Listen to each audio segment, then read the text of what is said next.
¿Cómo se originó el universo? ¿Cómo surgió nuestro planeta en la inmensidad espacio-temporal del cosmos? ¿Cuál es nuestro origen como especie humana? ¿Tiene nuestra existencia algún propósito? ¿Qué nos depara el futuro? Son algunas interrogantes que, como habitantes de este pequeño punto azul en el universo, nos hemos hecho alguna vez, y cuya respuesta trasciende a la eternidad. Fortalezcamos nuestra fe en estos tiempos de incertidumbre, conociendo qué dice la revelación sobre nuestros orígenes y nuestro destino.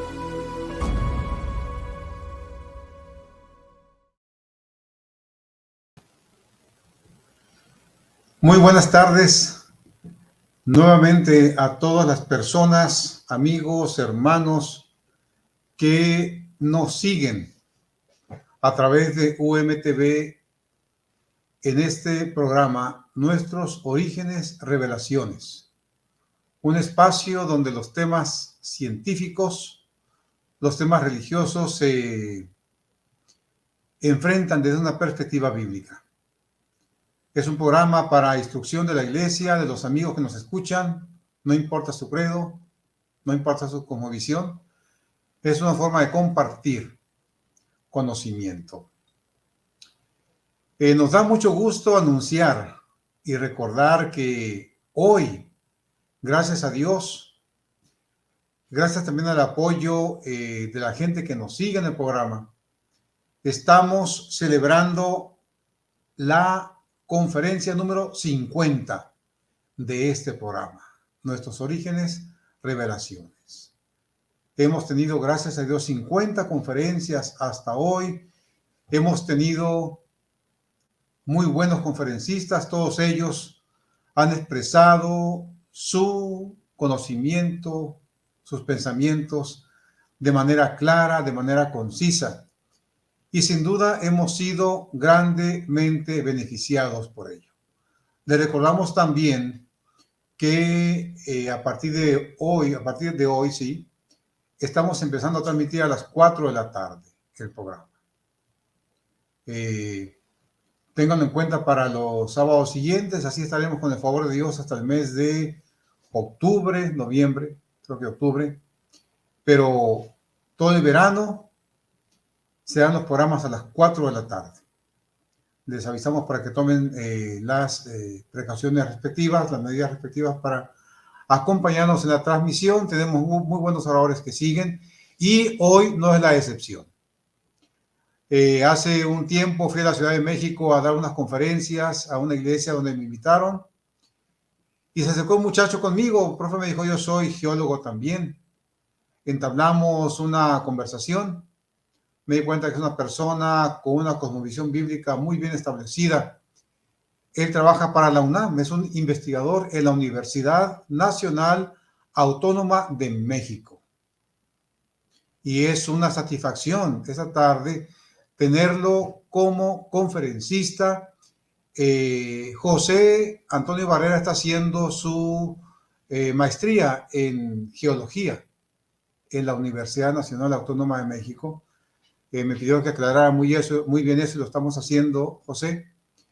Voy a pedir entonces al maestro Tennyson Shirai que sea tan amable de compartirnos algo de las muchas cosas que durante su vida profesional ha hecho el maestro, casi maestro, José Antonio Barrera. Muy bien, es cierto, doctor Luciano.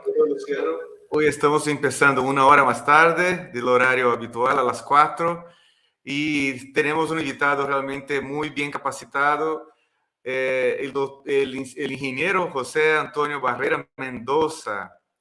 Él es ingeniero geofísico y trabaja actualmente en el Instituto de Ingeniería de la UNAM, Universidad Nacional Autónoma de México. Y su área de actuación allá es hidrogeología y ambiental.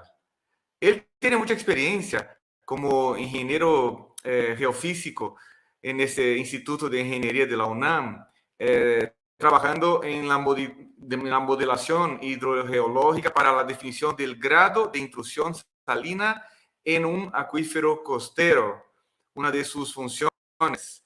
Algunos de los logros, un logro alcanzado en esta área, en esta función, fue el manejo de la normatividad de Conagua y Semarnat. También como ingeniero geofísico de campo, el ingeniero Antonio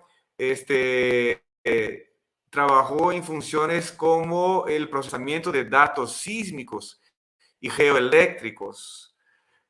Algunos de los logros es organización de brigadas de campo y también creación de métodos de exploración geofísica. Y también trabaja en la caracterización y limpieza del suelo y agua subterránea contaminados por hidrocarburos. Vemos que son funciones ahí de gran responsabilidad y manejo de conocimientos, imagino tecnologías, y para realizar bien sus funciones y sus investigaciones. Bueno, doctor José Antonio, perdón, siempre repito doctor, pero ingeniero José Antonio Barrera, sea bienvenido. ¿Cómo te sientes? ¿Estás en ese momento en la Ciudad de México? ¿Por dónde andas? ¿De dónde nos saludas? ¿Qué tal? Muy buenas tardes. Sí, en este momento estoy en la Ciudad de México y bueno, me siento muy, muy agradecido primeramente con Dios por esta oportunidad que me brindan. Es un gusto para mí estar aquí esta tarde y exponer pues el tema del que estaremos hablando. Muchas gracias. Ok, muchas gracias, sea muy bienvenido. Y el doctor Luciano tiene ahora la información sobre su plática de hoy. A ver qué vamos a escuchar hoy del doctor José Antonio Barrera.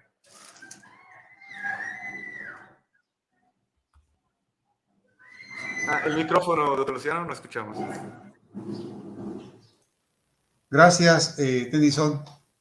Como muchos de ustedes saben, la lección de la escuela sabática de la semana que está empezando, que empieza mañana o hoy en la tarde, se titula El Diluvio. Así que creo que la conferencia del ingeniero Barrera, El Diluvio Bíblico, una perspectiva bíblica y científica, nos va a poner un marco bastante amplio, muy apropiado para comprender quizá mejor la lección de esta semana. Así que, José, mucha gente estamos ya deseosos de escuchar tu presentación. No te quitamos más el tiempo y te cedemos la palabra para que nos des tu conferencia esta tarde. El tiempo es tuyo.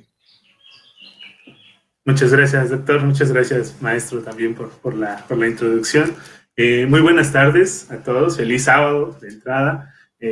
Reitero, es para mí un gusto estar aquí esta tarde con esta oportunidad que, pues, por medio del GRISDA y por medio de nuestra iglesia también, que se preocupa en todos los ámbitos porque la palabra de Dios sea divulgada y sea difundida, pues que me hayan permitido, ¿no?, esta tarde estar aquí con cada uno de ustedes hablando de un tema que tiene una gran relevancia desde mi punto de vista y creo que desde el punto de vista de muchos de los que estamos reunidos aquí esta tarde, que es el diluvio bíblico, ¿no? Y hablando de la relevancia que este tiene, no solo bíblicamente hablando, sino también científicamente hablando. Como hemos estado viendo a lo largo de todas estas 50 conferencias, los temas que se han estado tratando siempre llevan de trasfondo un respaldo muy, muy importante, ¿no?, que es la Biblia. Y es por eso que esta tarde les presento aquí en pantalla lo que estaremos tratando de abordar con respecto a lo que el diluvio refiere, ¿no? Hablaremos un poco al principio del sustento bíblico, dado que es lo más importante para nosotros. Posteriormente, el sustento científico desde un punto de vista creacionista, ¿no? Hasta este momento, las investigaciones que pues respaldan de manera seria los argumentos bíblicos, ¿no?, acerca del diluvio, hasta con sus limitaciones, claro está, como todo en la ciencia lo es. Posteriormente hablaremos un poco de lo que es la hidrogeología, un poco haciendo alusión a lo que fue antes del diluvio y las modificaciones que el ciclo del agua en general tuvo después del diluvio, de acuerdo a lo que se ha estudiado. Ingeniero, un minuto sí. nomás. Parece que no estamos viendo su presentación. ¿Podrías checar ahí, compartir con nosotros? Muy bien, permítanme. A ver. Según, sí se está compartiendo, según... Ok. Podemos pedir a Ingeniero Cárdenas que podría entrar y tal vez... ¿Ahora sí? Sí. Listo. Okay. Ahora está bien. Ok, bien. Todo ok. Adelante. Gracias. Perfecto, muchas gracias. Gracias, maestro. Entonces, les decía yo, hablaremos después un poco acerca de las implicaciones del diluvio en la estructura interna de la Tierra, ¿no? ¿Qué ocasionó el diluvio en la estructura interna de la Tierra y cómo esto afectó a la distribución del agua subterránea sobre todo, ¿no? Y al final abordaremos un tema que es bastante importante dentro de este ámbito y a manera de conclusión también. Hablaremos acerca de la misericordia y la precisión divina, ¿no? Cómo es que Dios, en su infinito amor y en su infinita misericordia y también en su infinita sabiduría, aún después de esta catástrofe, como fue el diluvio, siguió permitiendo que la tierra fuera un lugar habitable para nosotros. Bueno, y vamos a empezar. Hablando de lo que es el sustento bíblico, pues nos vamos a trasladar al libro de Génesis, ahí en el capítulo 7, que es en donde se empieza a hablar acerca del diluvio. Hay por ahí algún preámbulo, sin embargo nos vamos a ir a Génesis 7:11, en el cual nos dice que en el año 600 de la vida de Noé, en el mes segundo, a los 17 días del mes, aquel día fueron rotas todas las fuentes del grande abismo y las cataratas de los cielos fueron abiertas. ¿Ok? Es importante tener en cuenta esto. Como yo les comentaba en un principio, en la Biblia es lo que a nosotros nos basa, nos mueve, es sobre lo que nosotros nos fundamentamos y es siempre la primera palabra, ¿no? Y es lo veredicto, lo verdadero hacia lo cual nosotros vamos a apuntar. Sin embargo, también quisiera que noten un poco el orden en el que fue, pues, aconteciendo todo esto, ¿no? Primero dice, aquel día fueron rotas todas las fuentes del grande abismo, es decir, hablando de grande abismo, pues se refiere al suelo, ¿no? A la parte de la tierra, y después dice que las cataratas de los cielos fueron abiertas, es decir, empezó a llover, ¿no? También tenemos ahí, por parte de la pluma inspirada, una cita, ¿no? En Patriarcas y Profetas, en donde nos dice que pues, de esta manera, así como lo narra la Biblia, los animales expuestos ya a lo que era el diluvio corrían hacia todos lados, ¿no? Los animales, los hombres, como si esperasen pues ayuda, ¿no? Prácticamente de uno de otros. Algunas personas, dice, se ataron juntamente con sus hijos en los lomos de poderosos animales, sabiendo que estos eran tenaces, que eran fuertes pues capaces de conservar su vida y que subirían a los picos de los montes más altos para escapar y pues ellos así también salvarse. Dice, otros se atoraron en los altos árboles, los más altos que encontraron en la cumbre de las colinas. Y está aquí otro punto, ¿no? De las colinas o montañas, pero los árboles fueron desarraigados y juntamente con su cargamento de seres vivientes fueron lanzados a las bullientes olas. Y entonces dice ahí que sitio tras sitio que prometía seguridad, poco a poco iba siendo desaparecido. Y a medida que las aguas subían más y más, la gente huía a las más elevadas montañas en busca de un refugio. Sin embargo, ya en muchos lugares, pues, esto ya no existía, ¿no? Entonces, bueno, vamos a continuar un poco ahora con lo que es el sustento científico.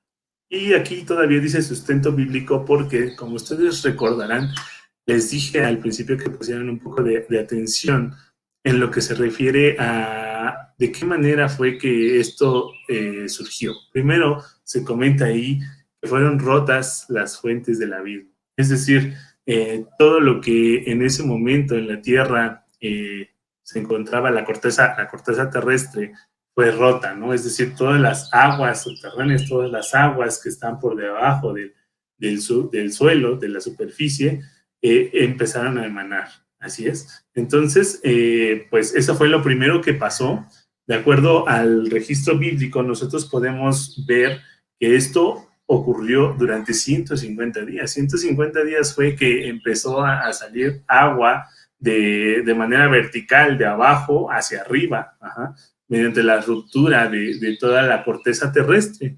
Y entonces podemos ver ahí en la imagen un esquema muy representativo acerca de cómo fue que esto pudo haber ocurrido, ¿no? De qué manera es que el agua, y vamos a ver más adelante por qué razones que ocurrió así, el agua al romperse toda esa capa que estaba por encima de ella, pues el agua sale a gran velocidad, con una gran presión, y entonces después de esos 150 días que duró el agua subiendo, hubo por ahí la posibilidad de que se generara lluvia por primera vez en la Tierra, ¿sí?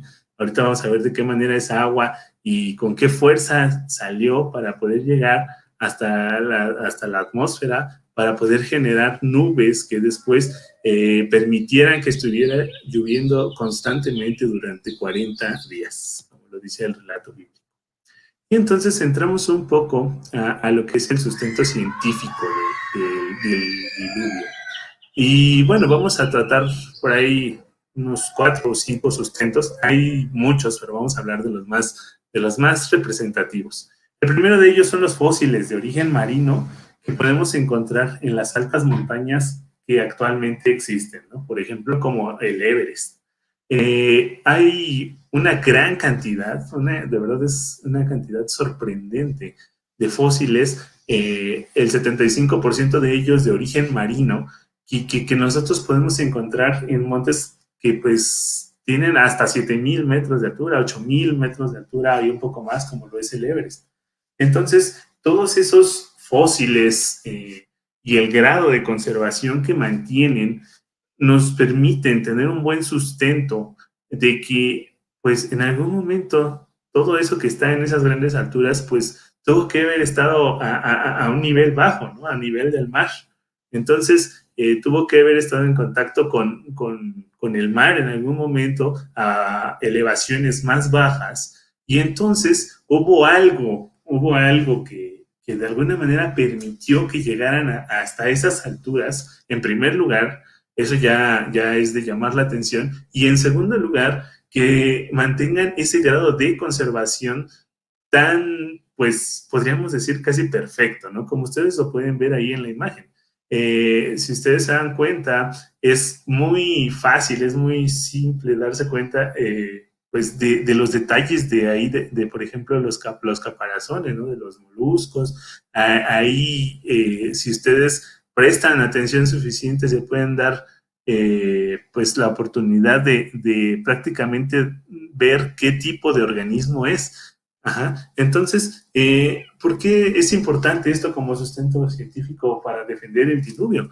Porque realmente, para que un organismo pueda ser preservado de esa manera, pues no es fácil que a lo largo de millones y millones de años, como la teoría evolucionista lo argumenta, se logre que se mantenga tan bien conservada la estructura, sobre todo la estructura pues compuesta de por ahí de calcio, ¿no? de estos animales, ¿sí? Vamos a ver más adelante, cuando empecemos a tratar el tema de las capas que los fueron enterrando. ¿Por qué? ¿Por qué es que pues estos organismos pudieron permanecer así, ¿no? También preservados?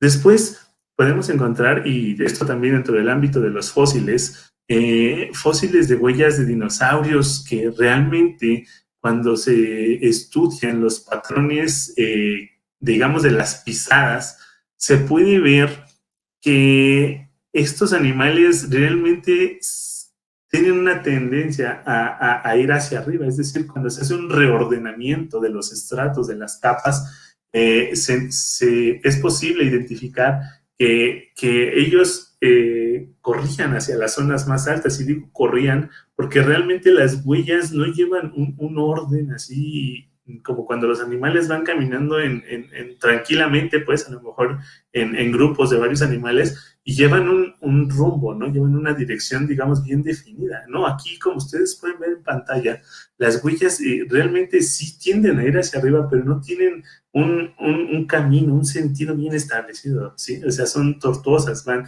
como si de pronto hubieran empezado a correr así de un lado hacia otro, dando a entender que pues realmente se encontraban huyendo, ¿no? Entonces, obviamente, esto se presenta, pues, ahí como lo vemos en la imagen, un animal de estos iba caminando y pisaba el sedimento suave, sedimento que todavía debajo del agua se encontraba, pues, pastoso y dejaba impregnada la huella, ¿no? Y entonces, de pronto llegaba otra súbita capa, ya esto durante el diluvio, y enterraba prácticamente esa huella sin darle oportunidad a que, pues, se deformara, ¿no? De alguna manera. Así es como, pues, entonces nosotros encontramos el siguiente sustento, ¿no? El sustento científico en el cual se basa, digamos, el creacionismo para dar credibilidad al diluvio, que es el sepultamiento precisamente repentino e inmediato de todos estos organismos. Para que ellos se puedan mantener de esta manera, necesariamente tuvo que ser un sepultamiento con estas condiciones, no un sepultamiento que a lo largo de millones de años fuera una capa tras otra capa, porque eso no permitiría que la preservación fuera, digamos, adecuada o tuviera las condiciones, sobre todo químicas, ¿no? Necesarias para poder preservar de tal manera todos los detalles que tenían estos animales, como podemos ver ahí, ¿no? Se habla acerca de algunos reportes ahí de cementerios, así literalmente cementerios fósiles, en los cuales podemos encontrar muchos organismos, ¿sí? Muchos organismos, y entonces esto nos habla acerca de que realmente pues toda esta colonia, vamos a llamarlo así, de organismos se encontraban ahí en ese momento, y de pronto llega una capa de sedimentos y los atrapa. Entonces, sin más ni menos, pues se quedaron ahí, ¿no? Entonces, muriendo lentamente ahí hasta que pues fueron después preservados para poder ser localizados después como fósiles. Un sustento científico que también es de gran importancia son las grandes extensiones de capas sedimentarias que tenemos en todo el mundo. Ahí en la imagen ustedes pueden ver en el lado derecho inferior pues una distribución acerca del tipo de rocas que hay en todo el mundo. Si ustedes se dan cuenta, van a ver que el 75% de la geología, de todo lo que aflora, es precisamente de carácter sedimentario. ¿Y qué es sedimentario?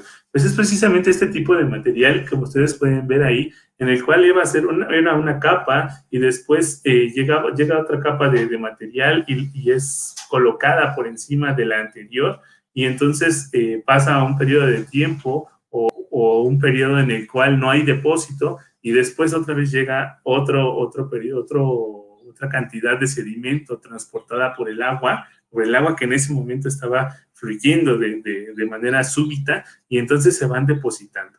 Ajá. Entonces, esto nos da lugar a percatarnos de que realmente no podemos decir, como se menciona en algunas teorías, de que el diluvio fue algo local, ¿sí? O sea, que tal vez sí existió una gran inundación, pero pues solamente fue en un lugar específico, ¿no? No era posible que todo el mundo sufriera una inundación de esas magnitudes.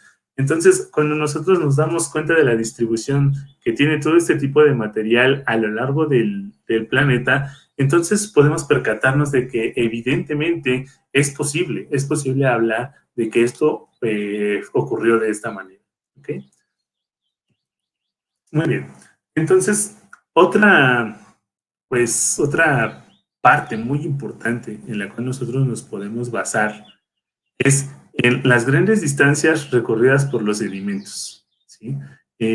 Todos estos sedimentos nosotros podemos darnos cuenta de que no se encuentran de manera puntual, ¿sí? Es decir, cuando nosotros localizamos estos elementos, sobre todo allí en estos dos ejemplos que les pongo, podemos ver que hay una gran distancia entre unos y otros, hablando, digamos, por ejemplo, en Estados Unidos, que va desde el este al oeste prácticamente del país, de Estados Unidos, y entonces en el momento en el que se hace la caracterización geoquímica de estos sedimentos, se percatan de que son los mismos, tienen el mismo origen, ¿sí? Entonces, cuando nosotros nos preguntamos de qué manera es que todos estos sedimentos pues, recorrieron esa distancia, pues la única forma en la que podemos nosotros pensar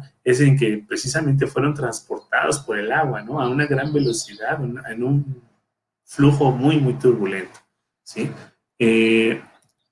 Posteriormente, vamos a ver un factor muy importante y también muy, muy determinante en esto que tiene que ver con los estratos de las capas de las rocas sedimentarias. Y es la poca o no la presencia de erosión entre cada una de ellas. Si ustedes se fijan bien, sobre todo en la imagen del lado superior izquierdo, pueden darse cuenta de que cada una de esas capas es perfectamente horizontal, ¿sí? ¿Qué quiere decir que sea perfectamente horizontal? ¿A qué lo atribuimos? Esto quiere decir que el tiempo de depósito entre una capa y otra fue realmente un tiempo pues muy corto, ¿sí? ¿Por qué muy corto? Porque si nosotros vemos en la imagen del lado derecho, podemos darnos cuenta de que cuando pasa una gran cantidad de tiempo, el material, la capa superior empieza a erosionarse. El agua que digamos, que llega a caer cuando llueve o cuando precipita, y luego hay lugares en la noche en los que se llegan a bajar tanto la temperatura que se congela esa agua, y al congelarse el agua entonces aumenta su volumen, genera que esa agua que había entrado en los poros pues fracture la roca. Ajá. Eso es lo que llamamos erosión. Y entonces hay erosión por agua, hay erosión por el viento, por las partículas que el viento va arrastrando, y en el momento en el que chocan con la roca, pues la desbastan, o inclusive por los ríos que fluyen a través de ellos, el agua. Entonces hay todo este tipo de desgaste que en geología se conoce como erosión, y entonces van creando discontinuidades en la capa, ¿sí? Entonces, eso durante el tiempo. Entonces, si nosotros nos damos cuenta, y si vamos y tomamos una muestra, por ejemplo, ahí del cañón del Colorado, que tenemos ahí en la imagen, vamos a percatarnos de que las capas, los límites que hay entre cada una de ellas, es una superficie perfectamente horizontal, ¿sí? Lo cual nos habla entonces de un depósito pues en el tiempo bastante rápido, ¿no? Entre una capa y otra, lo cual también permite a su vez la conservación de los fósiles, ¿no? Todos los que hemos estado viendo, que pues inclusive hay por ahí unos fósiles de algunas ostras en los cuales se comenta algo muy interesante, ¿no? Que es que cuando estos animales mueren, cuando están vivos, tienen un músculo dentro de su organismo que hace que todo el tiempo su concha esté cerrada, ¿sí? Que estén así, cerrados.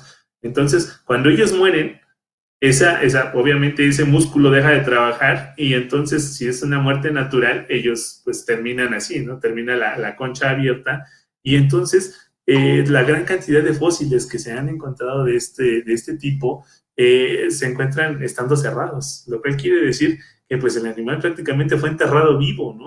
Y en el momento en el que murió, pues ya la fuerza de todo lo que había caído encima, que ya lo estaba presionando, no le dio tiempo a abrirse, y entonces es que se encuentran de esta manera, ¿no? Cerrados.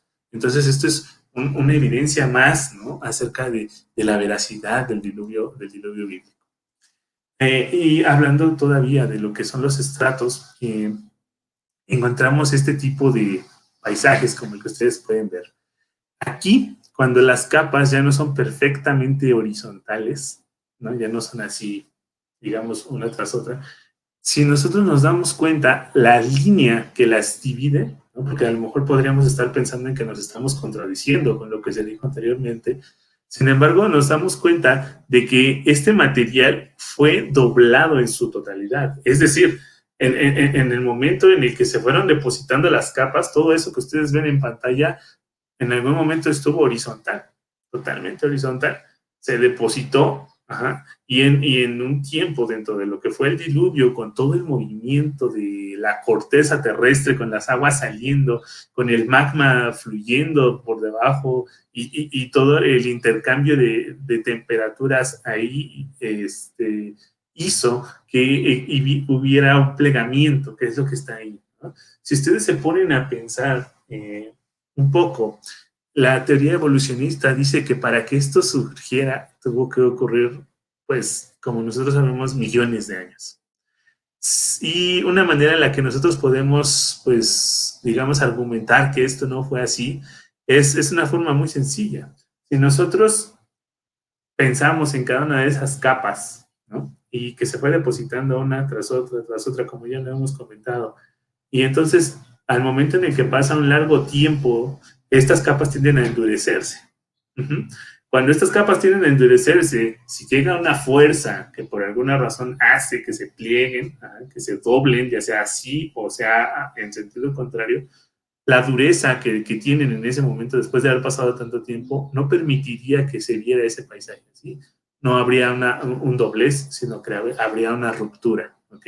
Sin embargo, cuando el sedimento todavía es blando, imagínense ustedes, o sea, pongan, si quieren, en algún momento, no sé, una capa de arena y luego otra capa de tierra y luego otra de arena, y así vayanlas amontonando y mójenlas y déjenlas que sequen un poco y traten de doblarlas. Y van a obtener precisamente este tipo de plegamientos, como el que ven, sobre todo ahí en el lado derecho de la imagen, se ve realmente la gran capacidad que tenían estos materiales para ser deformados sin romperse. Eso habla de que el material era blando, era un material fresco, ¿no? Y eso a su vez nos dice que todo esto ocurrió en un periodo de tiempo muy rápido y no de millones y millones de años, ¿sí? Porque entonces no podríamos nosotros presenciar todas estas deformaciones elásticas, ¿no? que estamos viendo ahí.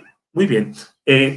Continuamos con otra parte muy importante, ¿no? que es la formación de yacimientos carboníferos. Todo esto debido al sepultamiento masivo de árboles y materia orgánica, ¿sí?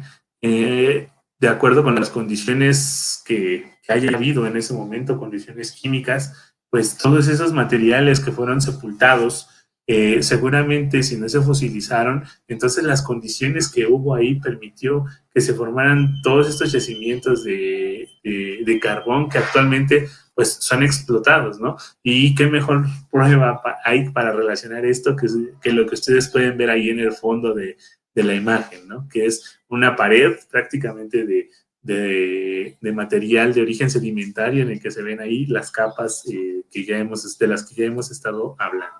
Muy bien. Entonces, pasamos a la siguiente parte, que es la hidrogeología, ¿no? Y esto les explico rápidamente para quienes no lo sepan. La hidrogeología es el estudio del agua subterránea, a grandes rasgos, ¿sí? Del agua que se encuentra por debajo de la superficie terrestre, ¿sí? Entonces, esto nos lleva a preguntarnos de dónde salió entonces el agua del diluvio, ¿no? Una vez que ya vimos algunas evidencias científicas que nos permiten aseverar que pues realmente fue cierto, nos preguntamos ¿de dónde salió toda esta agua?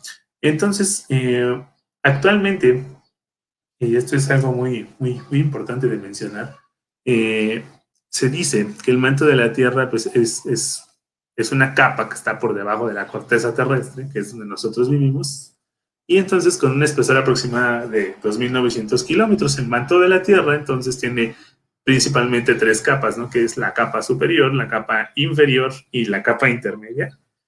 Y entonces se dice que, de acuerdo a las investigaciones que se han hecho, que el manto terrestre tiene tanta agua, por lo menos, como los océanos, ¿sí?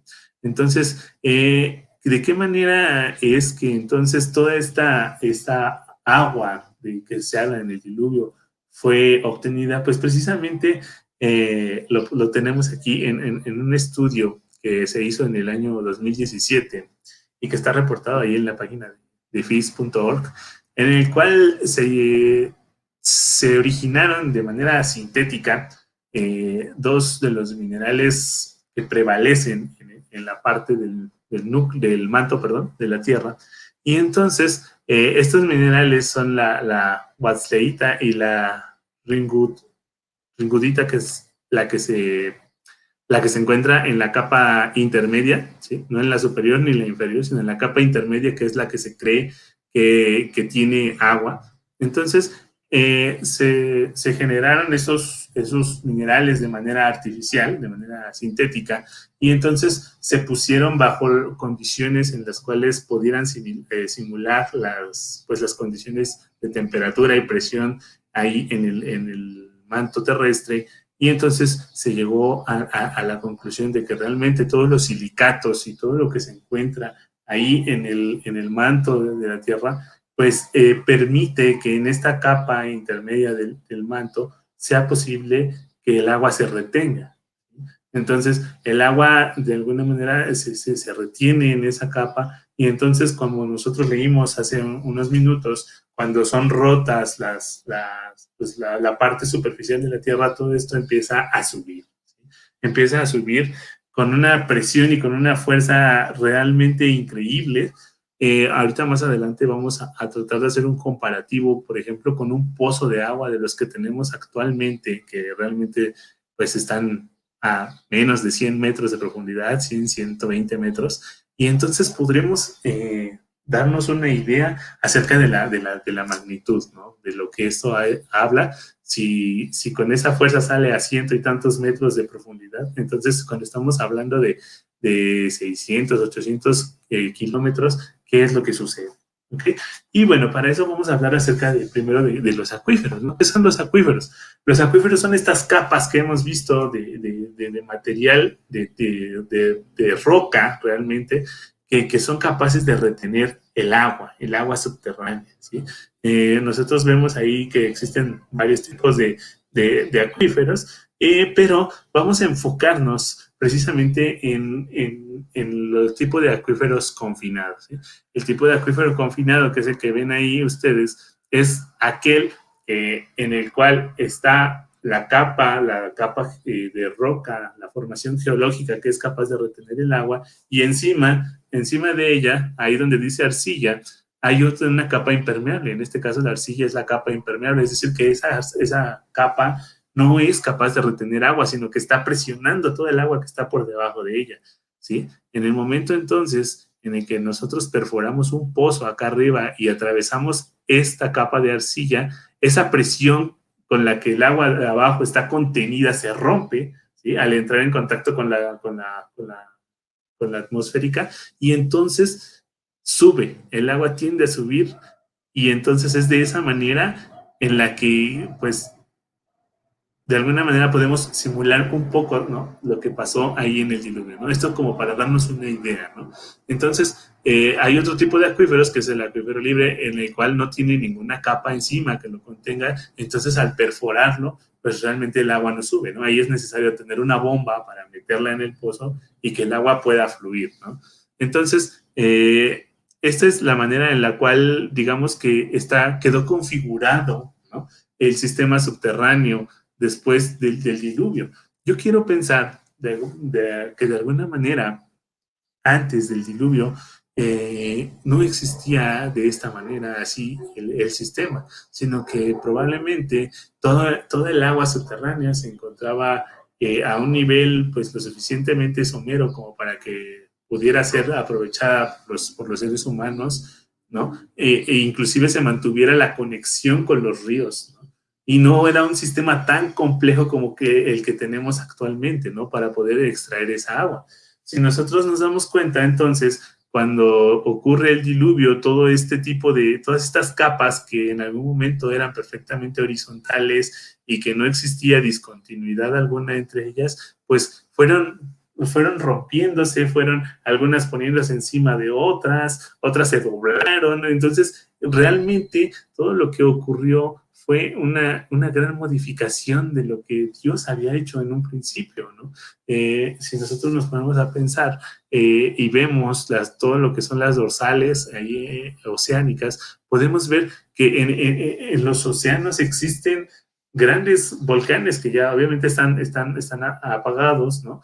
Pero que en su momento fueron los que dieron origen a todas estas fuentes de agua que emanaban por debajo de la tierra. ¿Sí? Aquí tenemos un esquema en el cual pues se empieza a formar rápidamente el líquido que va a fluir y hasta que empieza a romper la capa prácticamente y entonces fluye, ¿no? Fluye toda esa agua hacia la superficie.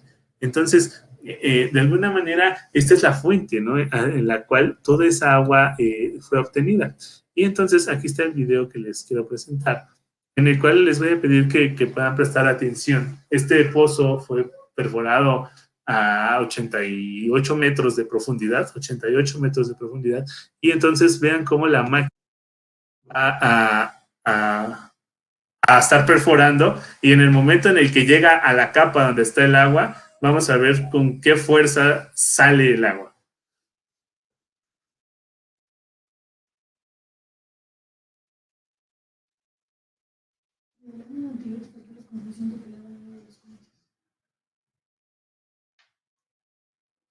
Ahí en ese momento podemos ver cómo ya entró y entonces realmente la presión es muy grande, ¿sí?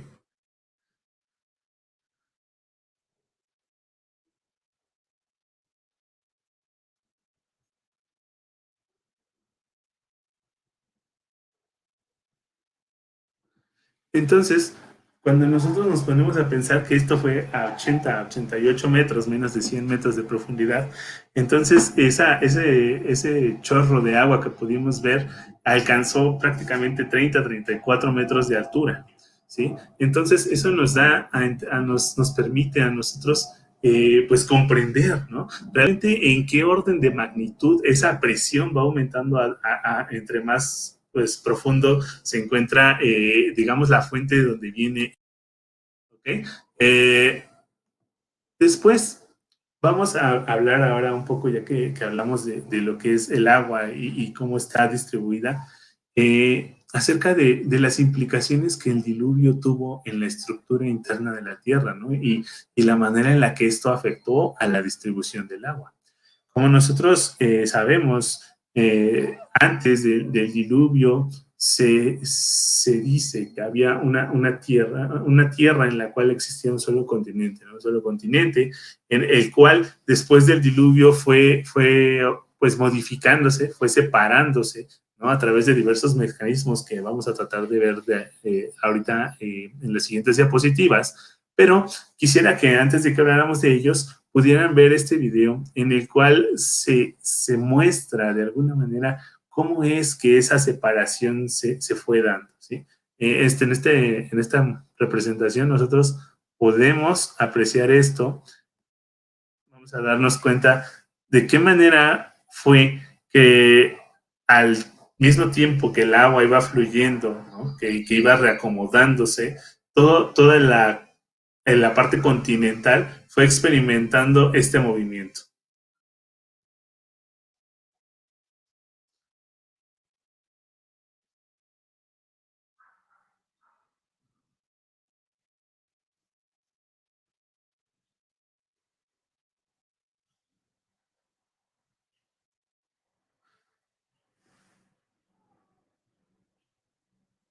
Muy bien. Entonces, ¿qué fue lo que esto, no? Hemos estado hablando acerca de que ahí en el relato bíblico dice que se rompieron las fuentes, ¿no? Se rompieron, hubo una ruptura de la superficie terrestre, ocasionando que el agua fluyera de manera vertical, ¿no? Y entonces prácticamente ese continente que había se volvió un rompecabezas. Si ustedes se ponen a pensar un poco, al momento en el que salía agua, no solo salía agua, sino que también salía magma, salía lava.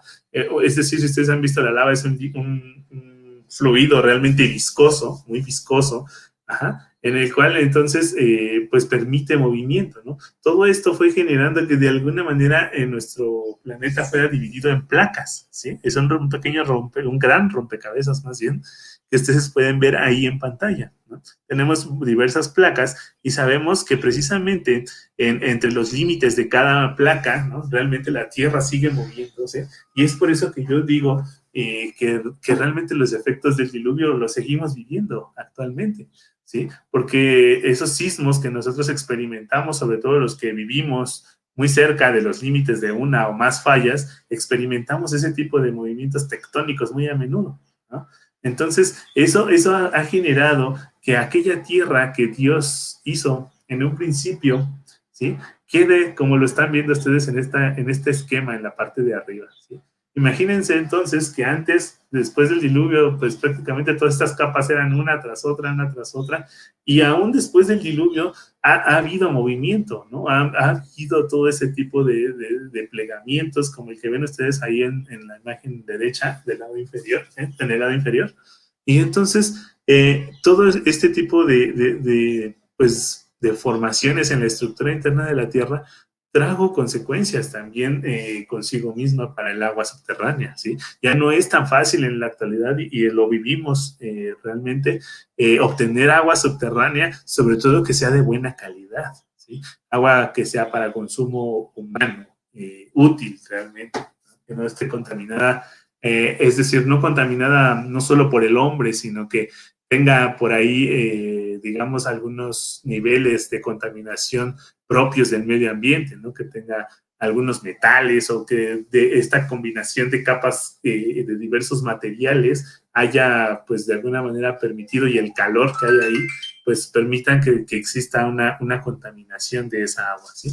Entonces, las etapas del drenaje del diluvio son muy interesantes, realmente casi no se habla de ello, se habla mucho de cómo es que fue cayendo el agua y cómo empezó a inundarse todo, pero poco se dice acerca de cómo es que desapareció, ¿no? Y básicamente son 3 etapas. En la primera de ellas hablamos de la etapa máxima del diluvio, lo que conocemos como el cenit, cuando ya todo estaba tapado, todo estaba cubierto totalmente, y entonces los sedimentos que se depositaron en el fondo por todas las avenidas que hubo, pues realmente estaban ya, digamos, quietos, ¿no? Estaban tranquilos ahí y existía un flujo laminar, un flujo pues lento, ¿no?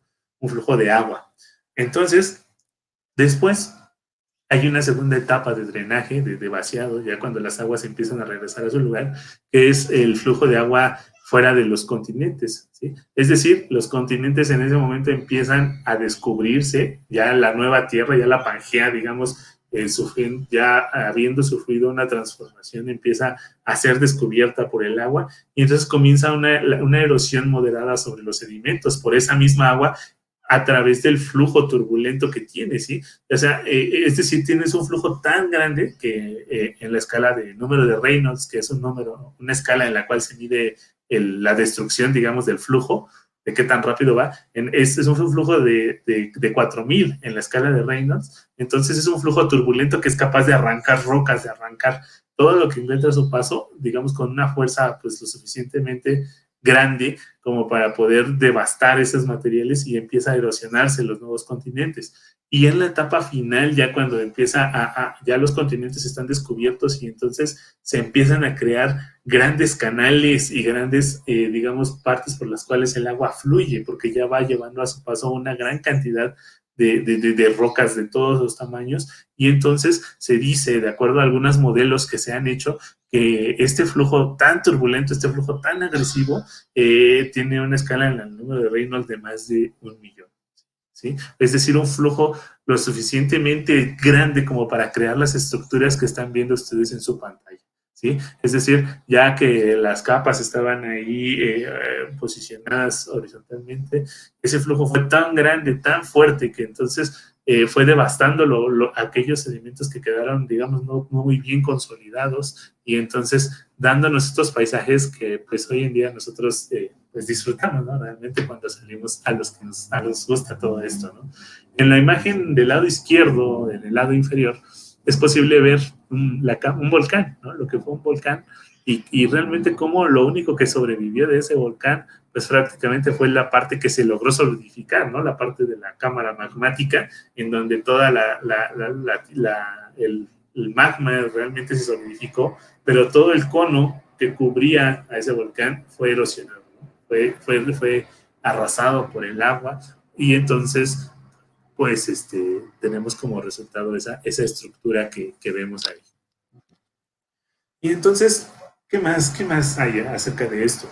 Las implicaciones del diluvio en la estructura interna de la Tierra también nos llevan a darnos cuenta de que después del diluvio la Tierra pues perdió realmente esa esfericidad que al menos desde un punto de vista personal, yo pienso que Dios la hizo de esa manera, ¿no? Que al principio Dios pensó en algo perfecto, en una esfera tal vez bien formada, y que después del diluvio toda esa serie de deformaciones y demás de las cuales hemos estado hablando nos dieron como resultado lo que vemos en el lado derecho, que es lo que nosotros llamamos geoide, ¿sí? Que es una imagen en la cual es un modelo, desde luego, en el cual pues se mide, digamos, se hace que en todos los puntos de la Tierra la gravedad sea la misma, ¿sí? Es decir, como si fuera una misma superficie, ¿no? O sea, como lo idealizado, es decir, y entonces, si hacemos que esa gravedad sea igual en todos los puntos de la Tierra, la forma que vamos a obtener es esa que tenemos del lado derecho, ¿no?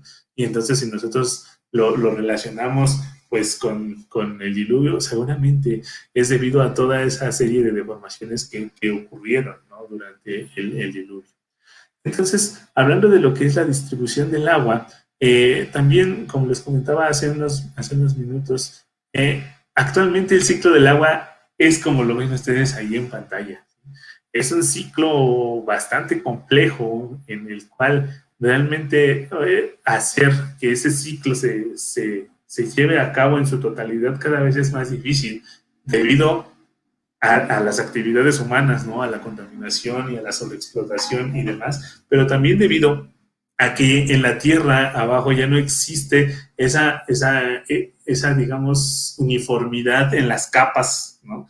Que probablemente Dios pensó al momento de hacer el planeta Tierra y que se perdieron, ¿no? En el momento en el que hubo toda esa deformación estructural en el diluvio, ¿sí? Entonces, por cuestiones de tiempo no lo vamos a ver muy a detalle, pero si ustedes se dan cuenta, lo más seguro es que antes del diluvio, el ciclo del agua simple y sencillamente nada más era algo externo, es decir, no llovía, ¿no? Para empezar, entonces la poca agua que a lo mejor precipitaba, pues todo el agua que había en los ríos, por ejemplo, en las que se nos habla en Génesis, seguramente era agua que venía, ¿no? O que de alguna manera estaba subterránea y que emanaba, ¿sí? Formando, digamos así, un ciclo más sencillo y que de alguna manera permitiera al hombre tener acceso de una manera muy sencilla al agua, tanto de manera superficial como de manera subterránea, ¿no?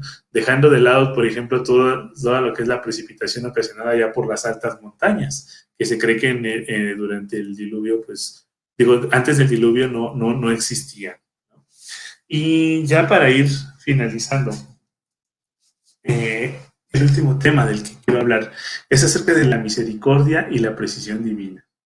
Y lo voy a hacer con esta imagen que tenemos en pantalla. Dice ahí, Salmos 104, 6-9. La revestiste con el mar y las aguas se detuvieron sobre los montes. Pero a tu reprensión huyeron las aguas. Ante el estruendo de tu voz se dieron a la fuga. Ascendieron a los montes, descendieron a los valles, al lugar que tú les asignaste, una frontera que ellas no pueden cruzar. Jamás volverán a cubrir la tierra, ¿no? Y esto nos habla acerca de la misericordia de Dios. Dios prometió no volver a cometer una catástrofe, digamos así, de esa manera con el agua. Y entonces la misericordia también va ligada con la precisión. Porque como lo que yo les decía, realmente es algo sorprendente que un sistema tan perfecto como fue la Tierra creada en un principio, después de haber pasado por esa serie de deformaciones estructurales y de realmente ser pues parcialmente destruida, todavía siga siendo funcional para que nosotros podamos mantener nuestra vida aquí en ella, ¿sí? Nosotros sabemos que el agua es vida, de alguna manera es algo vital, ¿no? Sin el cual nosotros no podríamos vivir. Y aun cuando los sistemas acuíferos el día de hoy son tan complejos para poder ser explotados y para poder ser no solo explotados, sino también tener ese cuidado de que el agua que sacas sea la misma agua que se recarga cuando llueve y demás, es algo tan complejo, pero Dios en su infinito amor y en su infinita misericordia tuvo con nosotros ese cuidado, ¿no? De mantener, de que si tal vez nos cuesta ya más trabajo quizá que a los antediluvianos obtener agua, pues ahora es más difícil, pero nosotros tenemos por ahí pues muchas herramientas, ¿no? Actualmente, sobre todo con lo que es la modelación, ¿no? Y es aquí donde yo les quiero hablar acerca de lo que es la precisión divina, ¿no? La precisión de Dios y cómo el ser humano está de alguna manera hecho para pensarlo de esa forma también, ¿sí? Cuando nosotros tratamos de hacer esas simulaciones, esas modelaciones para obtener recursos, para enfocarnos en lo que está allá abajo y tratar de modelar matemáticamente qué hay allá abajo, tenemos que hacer muchas consideraciones, ¿sí? No consideramos, por ejemplo, que la Tierra sea de la forma en la cual nosotros la vimos hace un momento. Nosotros consideramos una Tierra redonda, ¿no? O de muchas formas que la tratamos de proyectar a una imagen, a una forma geométrica que nosotros ya conocemos, ¿sí? Y que nosotros podemos de alguna manera matemáticamente explorar, ¿sí? Entonces, yo muchas veces he pensado, haciendo todo ese tipo de trabajos y de programaciones, en que realmente cuando nosotros planteamos toda esa serie de problemas y toda esa serie de modelos, y entonces, por ejemplo, estamos diciendo, ¿sabes qué? Pues voy a discretizar mi modelo, voy a darle una distribución lineal a mi modelo. Estamos realmente tendiendo a la Tierra original, a la Tierra que Dios hizo en un principio, ¿sí?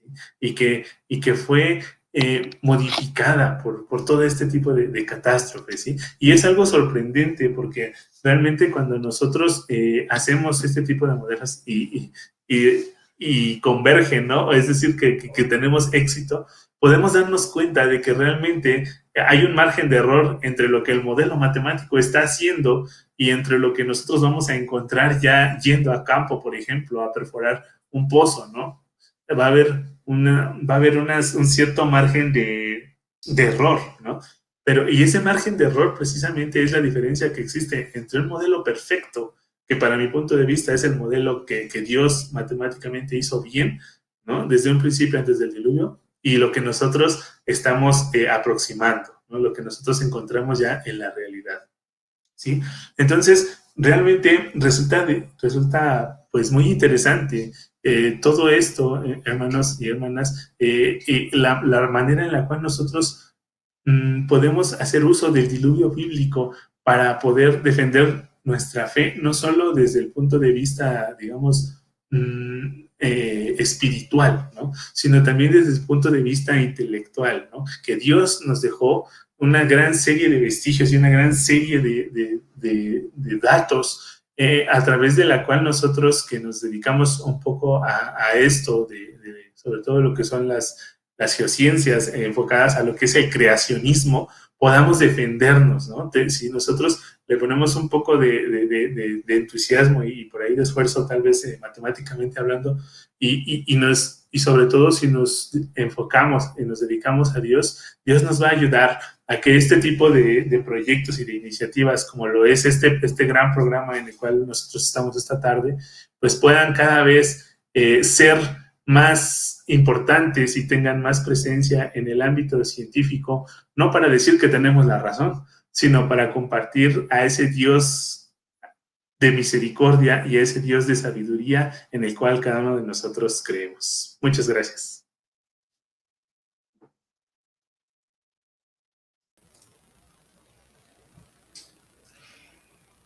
Pues, ingeniero Barrera, muchas gracias por tu plática.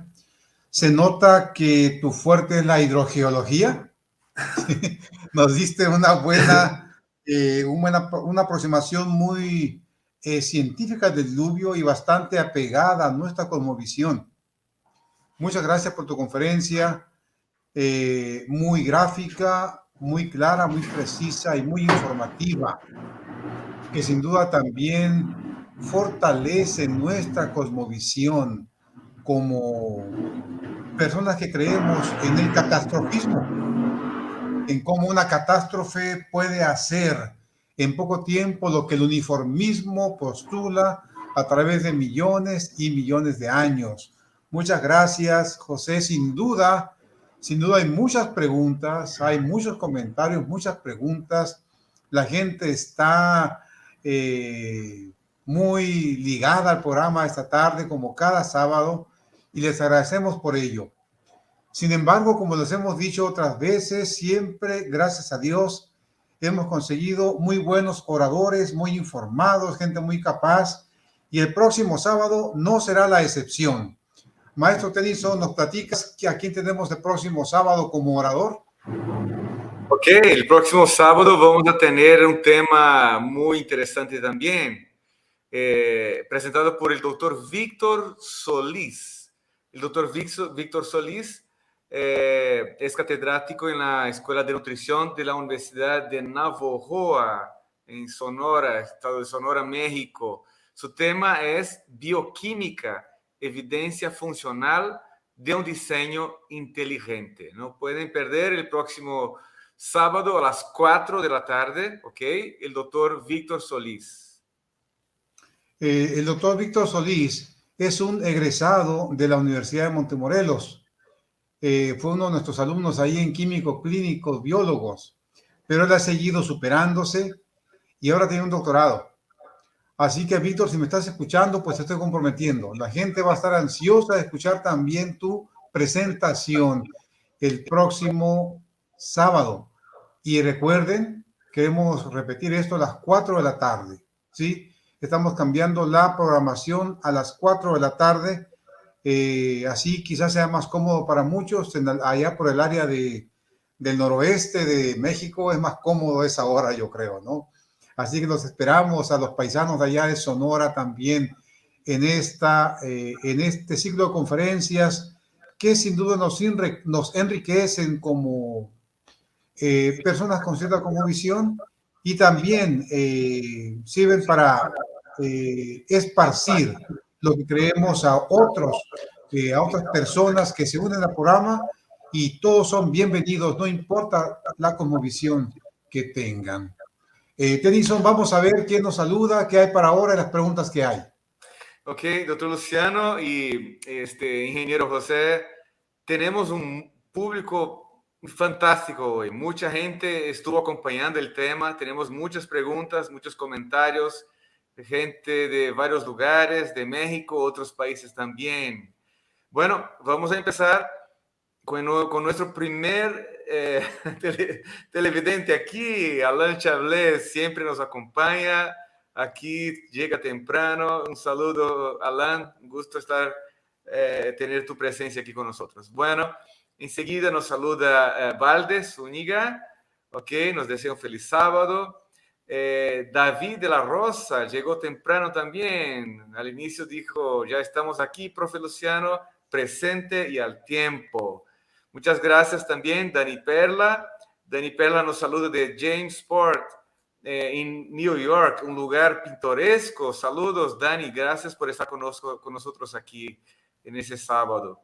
Elizabeth Quiroga nos saluda desde Chile. Feliz sábado, gracias, Elizabeth. Enseguida, Lidia González nos saluda desde Culiacán, en Sinaloa. Muchas gracias, Lidia, por estar con nosotros. Aquí también de Argentina nos habla aquí Roxana Compagnoni. Feliz sábado, qué buen tema, muchas gracias, Dios les bendiga a los panelistas y al disertante y a todos los presentes. Saludos desde Mendoza, Argentina. Ok, Betsabe Velázquez nos saluda desde la Ciudad de México. Dice, nos encanta el programa. No estamos listos para prestar atención y en su momento hacer las preguntas. Y en eso estamos. Abraham Coronel, aquí. dice, menciona, ¿no?, que el apóstol Pedro dice, el mundo antiguo pereció anegado en agua. Una mención bíblica, ¿no?, sobre la acción del agua, ¿no?, en el inicio del mundo, ¿no? Bueno, Jair, ya tenemos una pregunta primera ahí de Jair, doctor Luciano. A ver, ¿qué nos dice? Sí, a ver, ingeniero Barrera, como ves, la gente pregunta mucho también. Y qué bueno, porque las preguntas también nos hacen reflexionar a aquellos que damos conferencias, ¿no? A veces las preguntas que resultan, uno nunca se las ha hecho y es bueno tenerlas, ¿no? Porque también aumentan o incrementan nuestro deseo de investigar sobre esas cuestiones que surgen. Así que Yair LC pregunta, ¿a dónde habrá ido todas esas cantidades inmensas de agua después del diluvio? Sí, muchas gracias por la pregunta. Por ahí, al final, en el salmo que leímos, dice que estas aguas se detuvieron sobre los montes, después dice que después de la reprensión de Dios, esas aguas huyeron, ¿no? Huyeron las aguas y ante el estruendo de su voz se dieron a la fuga, y entonces después de haber ascendido a los montes, esas aguas después bajaron a los valles, es decir, fue bajando el nivel, y después dice que fueron mandadas al lugar que tú les asignaste, ¿no? Es decir, un lugar de alguna manera, si nosotros prestamos atención al ciclo del agua actual, gran parte de esa agua que fue después del diluvio se fue otra vez a los abismos a los cuales había venido, es decir, se volvió a ir al fondo, al agua subterránea, se integró al subsuelo. Ajá. Y otra parte se integró al nuevo ciclo del agua, ajá, en el cual ahora hay una evaporación, hay una evapotranspiración, el agua sube y nosotros tenemos precipitación, es decir, lluvia, que no había antes del diluvio. Es decir, toda esa agua se repartió ahora en lo que es el nuevo ciclo del agua, pero la gran mayoría volvió a los abismos, ¿no? Está en todas las fosas oceánicas que nosotros tenemos a lo largo de todas las cordilleras oceánicas. Hay una gran cantidad de fosas que no existían antes del diluvio y que ahora tienen aproximadamente, tienen más de 4.000 kilómetros, 5.000 kilómetros de profundidad y están totalmente saturadas de agua, ¿no? Entonces toda esa agua, de acuerdo a la nueva configuración estructural que se hizo de la Tierra, del subsuelo, pues se rellenó, ¿no? Nuevamente se volvió a ir ahí, pero ya no con la misma configuración que tenía antes, ¿no? Sino ahora con una configuración totalmente distinta, ¿no? Por así decirlo, una configuración amorfa, ¿no? Que de alguna manera no es ya ordenada, ¿no? No sé si con eso doy respuesta a la pregunta. Correcto, claro que sí, perfecto. Mira, aquí enseguida hay un comentario de Elvia Aguilar. Nos saluda y agradeciendo por este programa y el buen tema.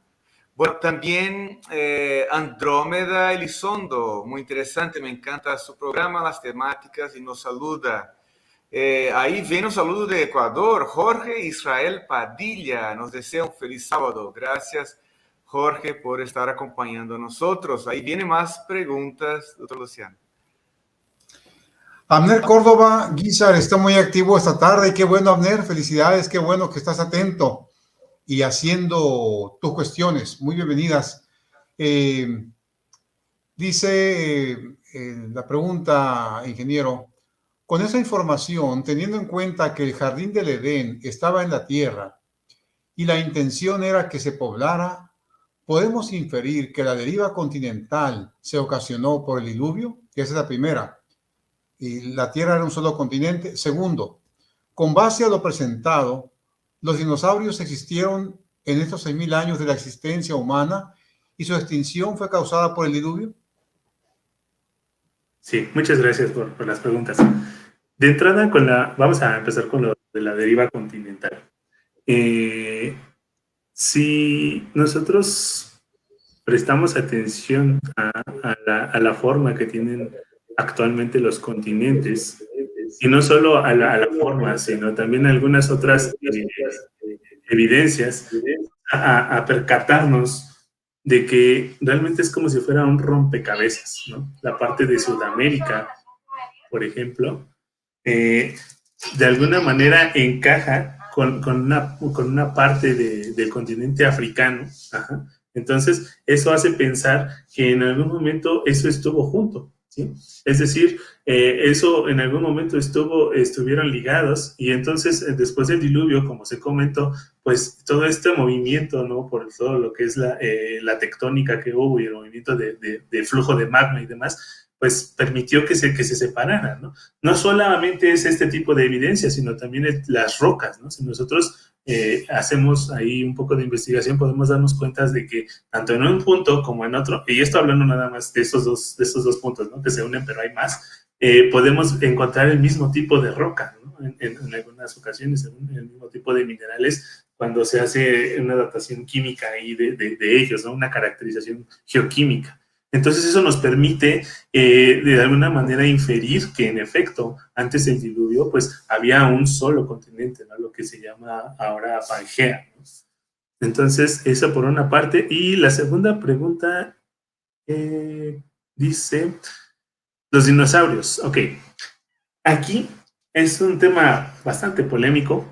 Se dice, de acuerdo a las investigaciones, que los dinosaurios no estaban presentes en toda la Tierra, ¿no? En primer lugar. Es decir, hay partes muy focales, ¿no? En las cuales se localizan estos tipos de fósiles. Y entonces, yo no tendría la certeza de decir si durante el tiempo anterior al diluvio los dinosaurios estuvieron aquí todos presentes. Yo pensaría que sí, ¿no? Yo pensaría que en efecto así fue, pero surge un poco la pregunta de por qué no subieron al arca y demás, ¿no? Preguntas que sinceramente yo para eso no tengo respuesta, no tengo respuesta de por qué no están en el arca. Probablemente Dios los consideró ya de alguna manera muy peligrosos para nosotros, no lo sé, pero yo considero que sí, ¿no? Que antes del diluvio pues sí estuvieron presentes en el planeta Tierra, si no en todo, en algunas partes.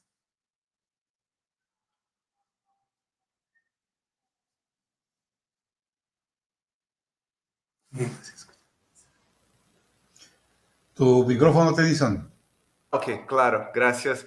Elena Cholfi nada más menciona que no estaba viendo bien las imágenes. Saludos, Elena, que nos acompaña en el programa. ¿Hay preguntas enseguida? ¿Otras de Jair? Ok, vamos a contestar esa pregunta de Jair también. Para luego pasar a otra, ingeniero. Todas las aguas habrán sido convertidas en vapor.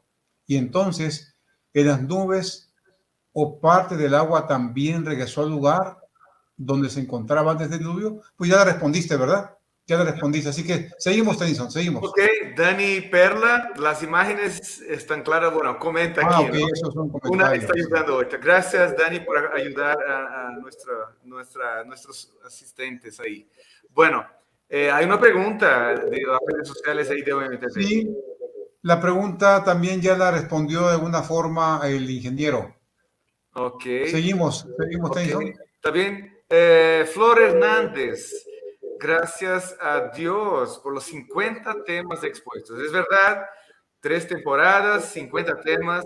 Es mucho el conocimiento que comparte con nosotros. Bendiciones, equipo de nuestros orígenes. Gracias, Flor. Muchas Gracias a Dios, Flor. Gracias a Dios. Ok. Bueno, ahí viene Fred. Comenta algo del libro Patriarcas y Profetas, escrito por Ellen White.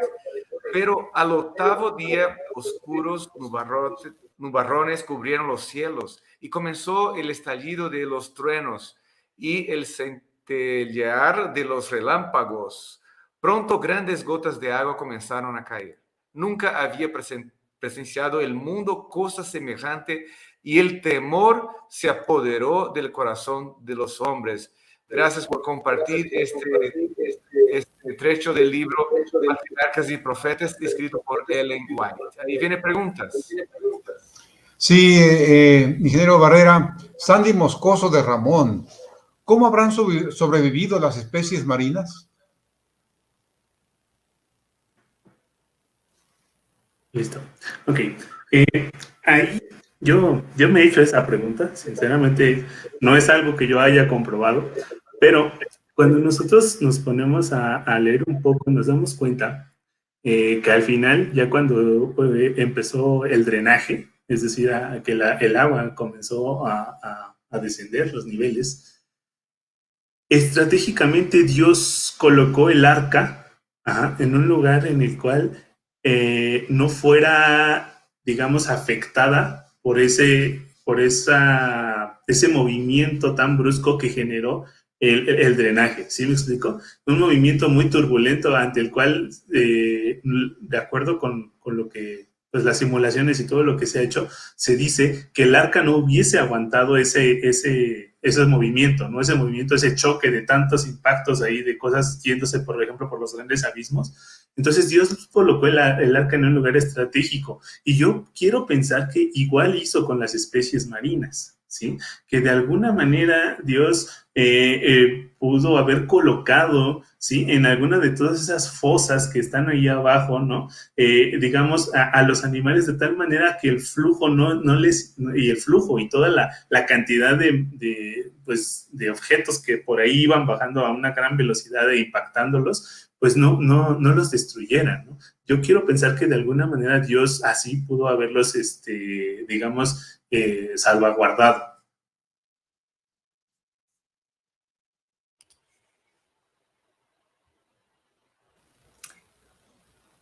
Sí, doctor Luciano, hay una pregunta Sigue enseguida. preguntando Sandy Moscoso.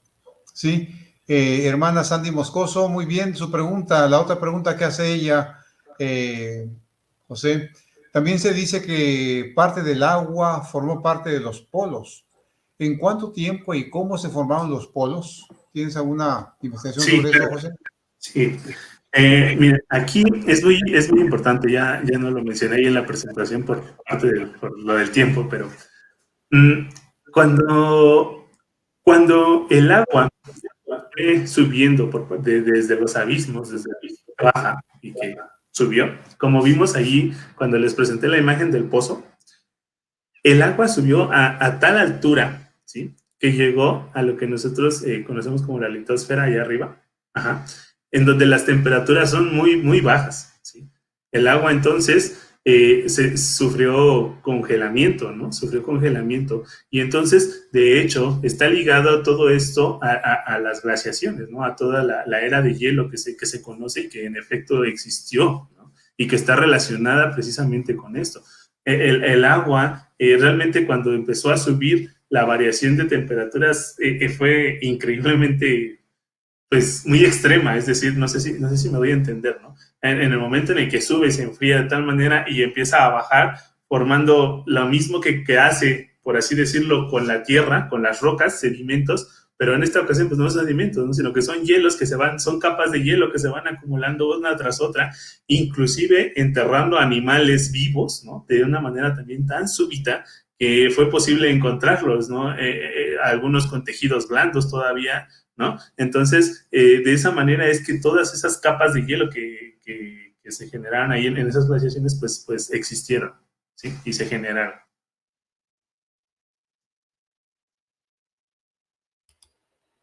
Muy bien, aquí Fred Córdoba Wade menciona también algo que está escrito en el libro Patriarcas y Profetas por la autora Elena de White. Dice: el cielo se oscurecía cada vez más y la lluvia caía más aprisa. Las bestias rondaban presas de terror y sus discordantes aullidos parecían lamentar su propio destino y la suerte del hombre. Entonces fueron rotas todas las fuentes del gran abismo y abiertas las cataratas de los cielos. El agua se veía caer de las nubes, cual enormes cataratas. Los ríos se salieron de madre e inundaron los valles. Torrentes de aguas brotaban de la tierra con fuerza indescriptible, arrojando al aire, y sigue el texto. Gracias por mencionar esa descripción increíble sobre el diluvio. Y viene ahí otra pregunta de Jair. Yair LC también está muy activo Y hay una pregunta, José, que creo que con tu área de hidrogeología tiene bastante herramienta para responderla. Dice, ¿hay mantos acuíferos debajo de la tierra no explorados? ¿Y en estos puede haber vida marina desconocida? Sí, claro. Desde luego hay más acuíferos no explorados. Actualmente, sobre todo en las grandes ciudades, cada vez se hacen perforaciones a mayor profundidad para poder obtener agua.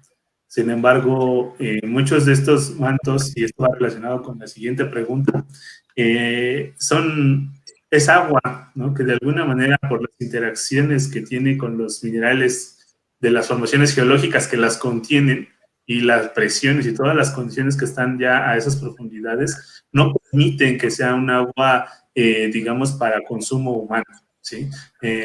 Actualmente ese es un problema muy grande al cual nos estamos enfrentando, en el cual los acuíferos someros, que son aquellos que en cuestión de calidad son los mejores para el consumo humano y demás, y también para que la vida prolifere en ellos, tal vez en los ríos, ¿no? Cuando están conectados de alguna manera el río con el acuífero, pues se están secando, ¿no? De tal manera que tenemos hoy día desaparición de ríos, ¿no? Que solo pues aparecen tal vez cuando llueve, ¿no?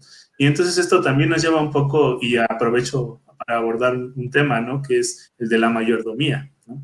También somos nosotros encargados de este gran sistema que Dios nos dejó, ¿no? Que aún con esto que hemos hablado de lo que ha sufrido después del diluvio, sigue siendo un sistema que nos mantiene con vida y que pues debemos hacer todo lo posible, ¿no? Por mantenerlo, pues digamos que en buenas condiciones, pensando en que Dios lo dejó para nosotros y para aquellos que vienen después de nosotros.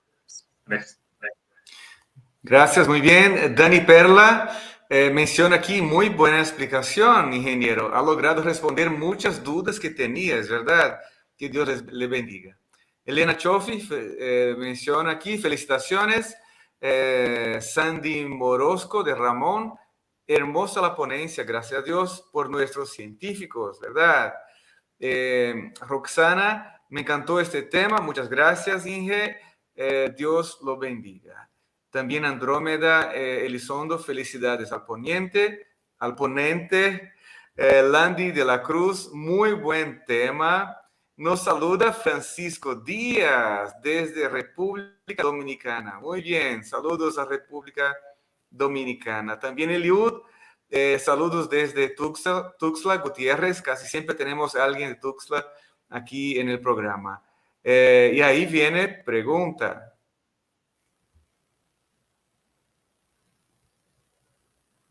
Es un comentario.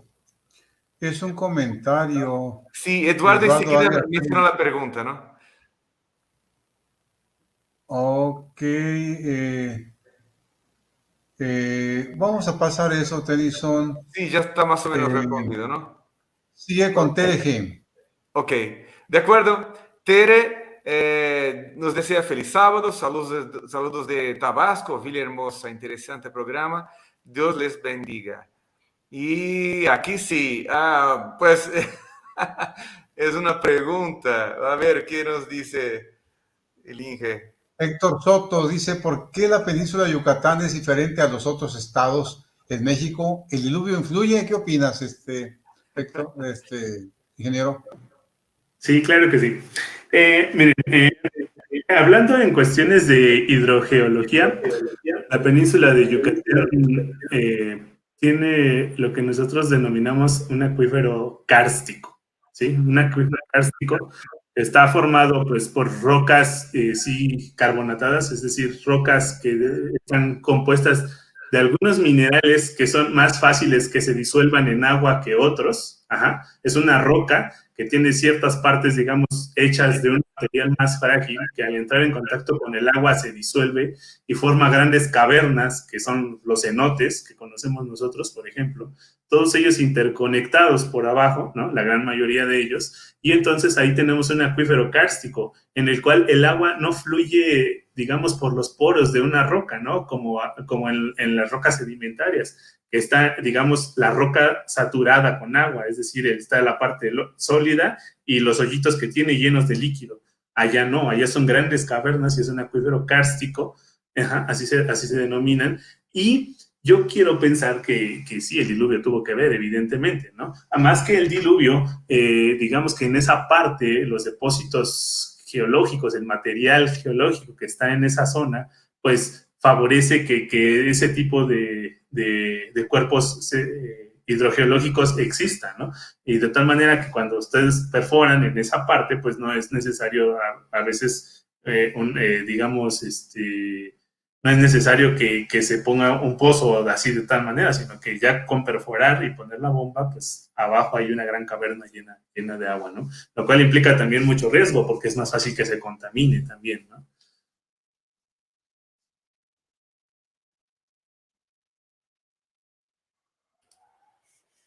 Sí, ahí vemos. Doctor Luciano. Ah, bueno, Tere repite su comentario, ¿no? De nuevo, escribe un feliz sábado y Dios les bendiga. Ahora sí está bien escrito, antes estaba con V. Muy bien, hay una pregunta enseguida de Fernando. Sí. Fernando González pregunta, ingeniero, desde el Edén se mencionan los ríos. ¿Cómo funcionaba el ciclo? Me imagino que el ciclo del agua, ¿no? ¿Cómo funcionaba el ciclo del agua antes del diluvio? Sí.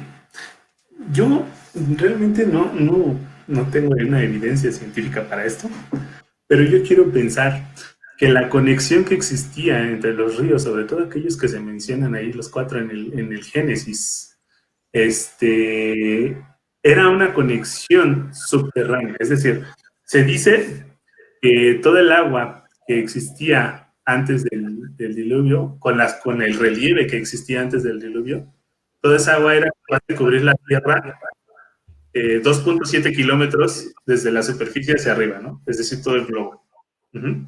Entonces, yo quiero pensar que esos ríos realmente estaban interconectados con el agua subterránea, como lo mencioné hace unos minutos, ¿no?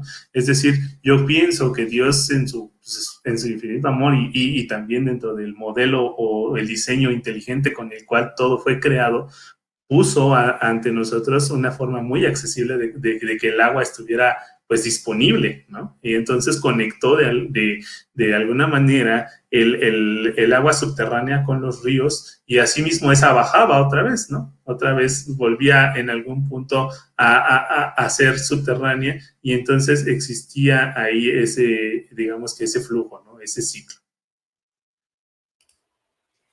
Ok, muy bien, gracias Ignacio Martínez, gracias por dar a conocer información que aclara muchas de nuestras dudas, es verdad.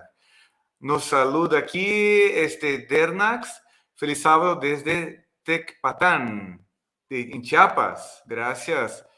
Y ahí viene otra pregunta. Ingeniero, ¿cuál fue el primer fósil de dinosaurio en el mundo? Desconozco ese dato, la verdad. No tengo... Sí, creo que fue un iguanodont que se encontró allá en el siglo XIX, si no me equivoco. Se puede encontrar información en YouTube, en Google. Sí, creo que fue un fósil de iguanodont. Sí. Carlos Guzmán. Carlos, hace mucho que no hacías preguntas. Carlos, bienvenido nuevamente. Pregunta, ingeniero. En el agua confinada, ¿el estado de agua estuvo de forma sólida, de mineral? Ok, a ver, no comprendo muy bien. El estado del agua estuvo de forma sólida, de mineral. A ver, voy a tratar de responder a ver si es lo que preguntó. El agua confinada realmente se llama confinada porque hay encima de ella, encima de la formación que tiene el agua, de la formación geológica, hay encima una capa geológica impermeable, es decir, que no permite por sí misma el paso del agua. Entonces, está aquí por debajo, tienes tu agua y encima de ella tienes otra formación impermeable.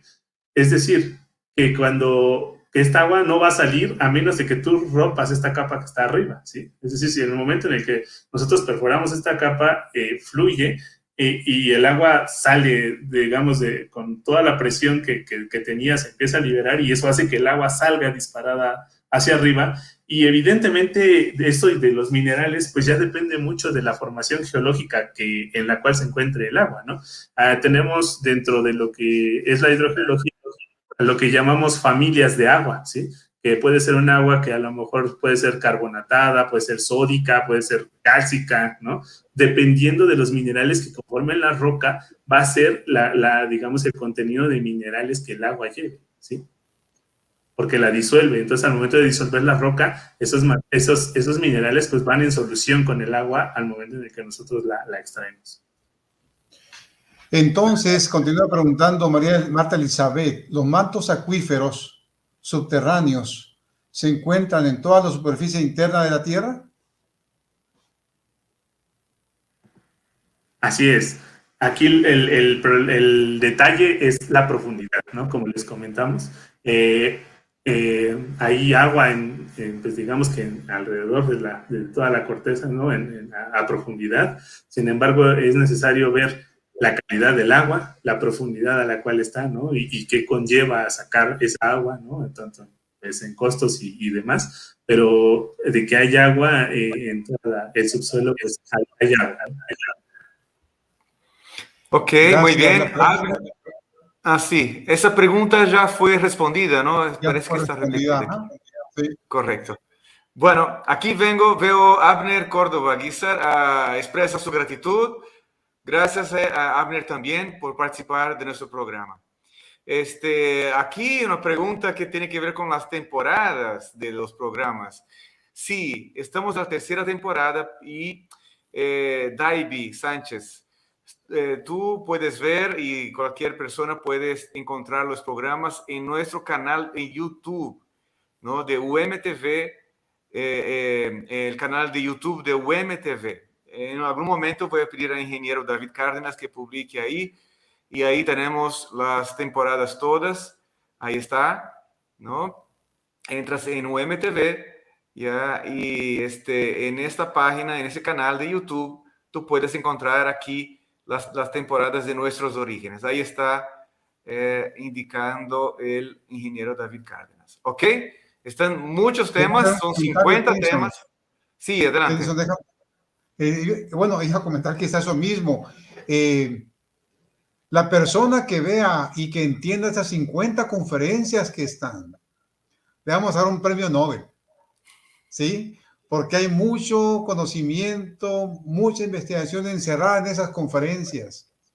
Así que los invitamos para que las vean. También, Tennyson, recuerda que están en la página del Instituto de Geociencias de la División Interamericana. Si pones la dirección, David, por favor, grisadia.org. Estamos tratando de poner esa página en orden, hay mucho que hacer allí, pero ahí también están algunas conferencias y estamos subiendo las que podemos.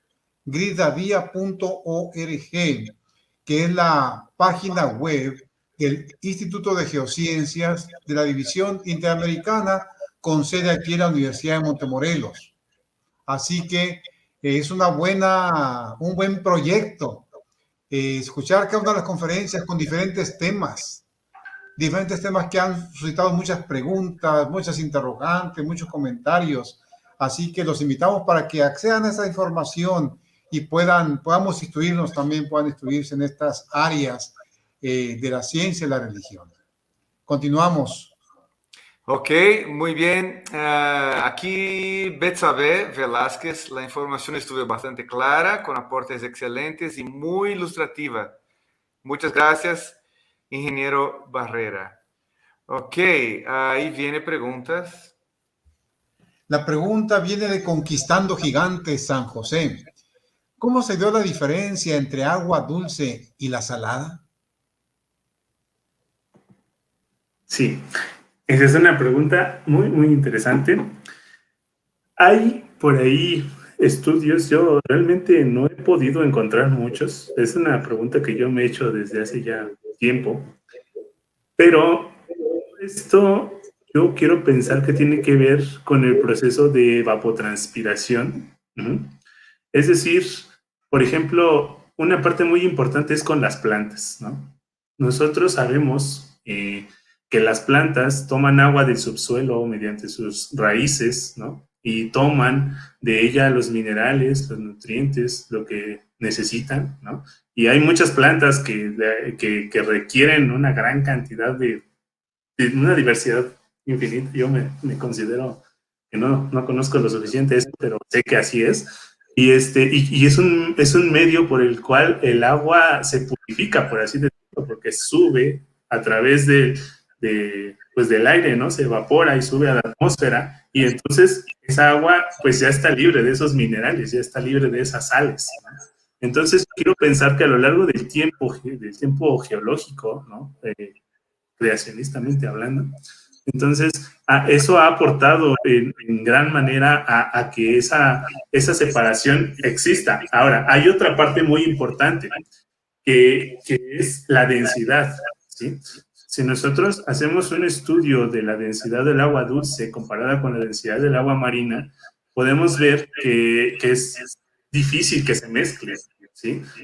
Cuando nosotros, por ejemplo, tenemos en la costa el problema de que el agua del mar está entrando al acuífero, la gente está sacando agua, es decir, del acuífero, que es de agua dulce, y lo está secando, entonces empieza a entrar el agua salada, pero nunca se combinan, se mezclan tanto. O sea, existe una zona de interfase que por densidades no se mezclan, ¿sí?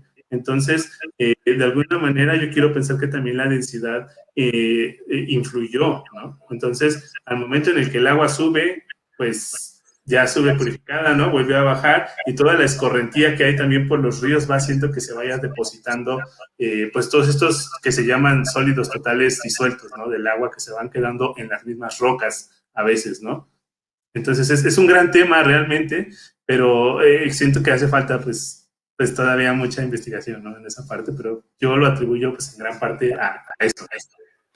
Ok, Abner Córdoba menciona que es ingeniero civil y siempre quiso defender las hipótesis, ¿no? del tema que se presentaron aquí, que se presentó aquí, pero y esta información, a partir de esta información que tiene ahora, Abner dice que tiene mucho más argumentos para sustentar, ¿no? Muchas gracias por ese tema. Amén. Amén. Muy bien, tenemos una pregunta de Eliezer Guzmán ahora. Antes de hacerla, déjenme comentar, estimado público, que ya nos estamos acercando a las 2 horas de transmisión, ¿eh? Ya vamos encaminando a las 2 horas, y qué bueno, esto es lo bonito de la ciencia, que una pregunta te lleva a otra, ¿sí? La curiosidad aumenta y eso te pone en el mood de adquirir más conocimiento, de investigar, y ¿saben? Ese es uno de los objetivos de este programa, hacer reflexionar a la gente, a los muchachos, a los niños, a los jóvenes, a las señoras, a los señores, hacerlos reflexionar, hacerlos que se formulen preguntas que quizás nunca se habían formulado. ¿Sí? Aquí tenemos varias preguntas que incluso el ingeniero dijo ahorita no me las sabía, no, es una pregunta muy interesante, ¿no? Y es el objetivo, pues, avanzar juntos en conocimiento y de la mano de Dios llegar a la verdad, ¿sí? También quiero decirles, pues, que tenemos que terminar ya pronto, ¿sí? No hace que se nos enfaden por estar con tanta ciencia, pero por lo pronto qué bueno que están haciendo preguntas muy interesantes. Vamos a tener un poquito más de preguntas. Eliezer Guzmán dice, ¿qué opina de la datación de las capas de hielo en la Antártida? Ellos toman cada capa como una sola temporada anual de nevadas. ¿Podrían haber varias en un solo año en vez de las que comúnmente se cree? ¿Podrían haber varias en un solo año en vez de lo que comúnmente? Sí. Bueno, aquí hay algo interesante. Si nosotros partimos del hecho, por ejemplo, de los organismos que se han encontrado, ¿no? Sepultados en estas capas de hielo, podemos nosotros concluir yo creo que sin temor a equivocarnos, de que este depósito fue al principio, al menos durante el diluvio, para, digamos, hablando en cuestión del volumen, el mayor volumen, fue de manera intempestiva. ¿Por qué? Porque, pues, imagínense ustedes que un mamut, por alguna razón, ya se quedó sepultado a 30 centímetros, ¿no? Digamos, los pies. Entonces, o las patas más bien.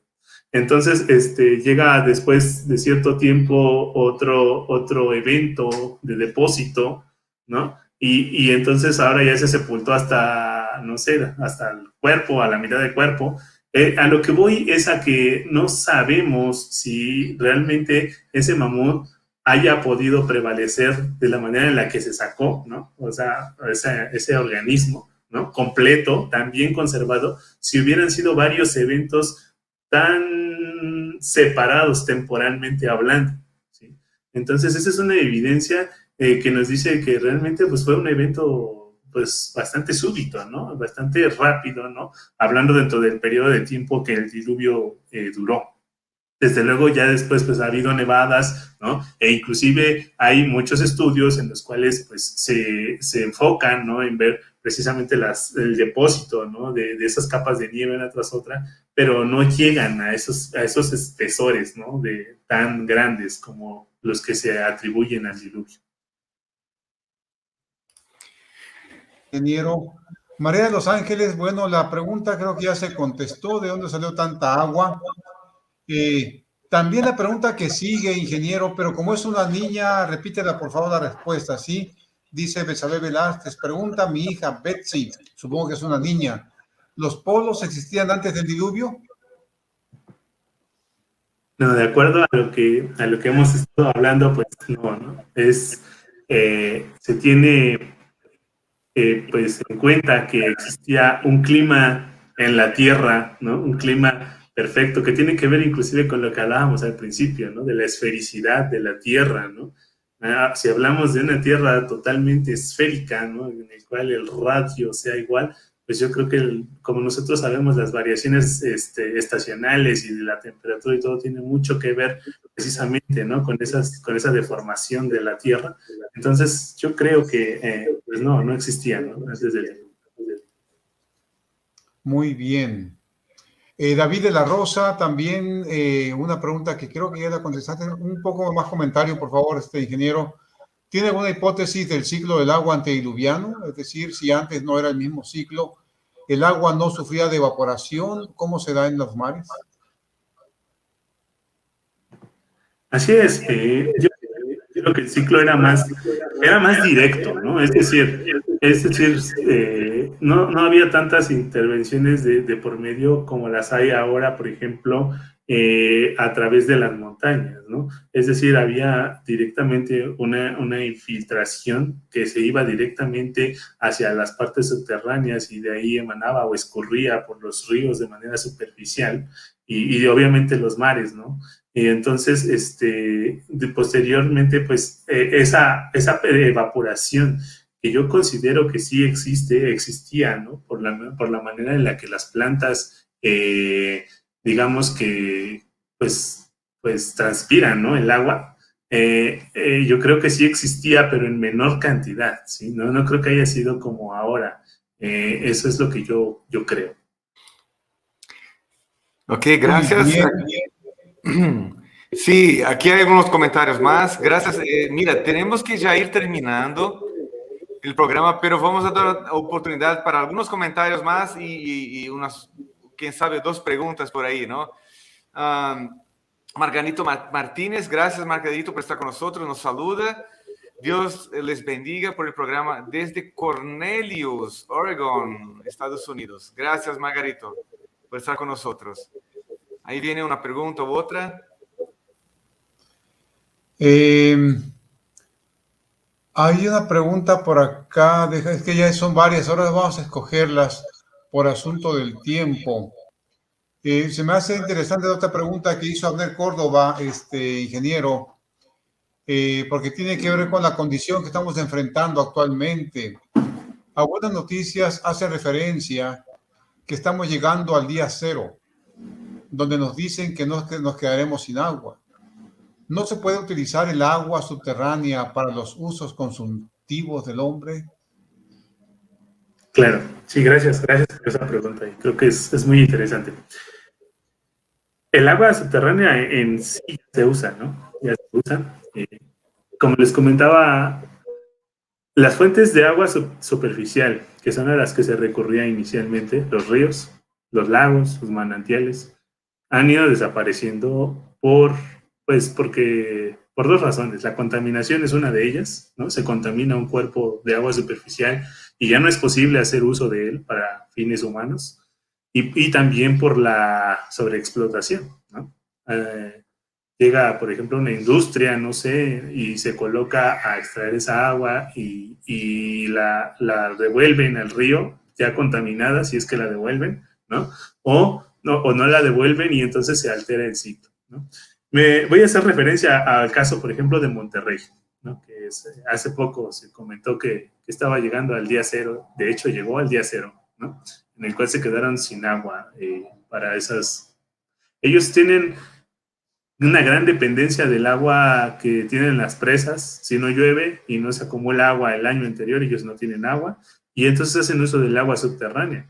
En efecto, el agua subterránea se puede utilizar, pero tiene también muchos riesgos. Y nosotros, por ejemplo, aquí en la Ciudad de México padecemos uno de ellos, que es la subsidencia, ¿sí?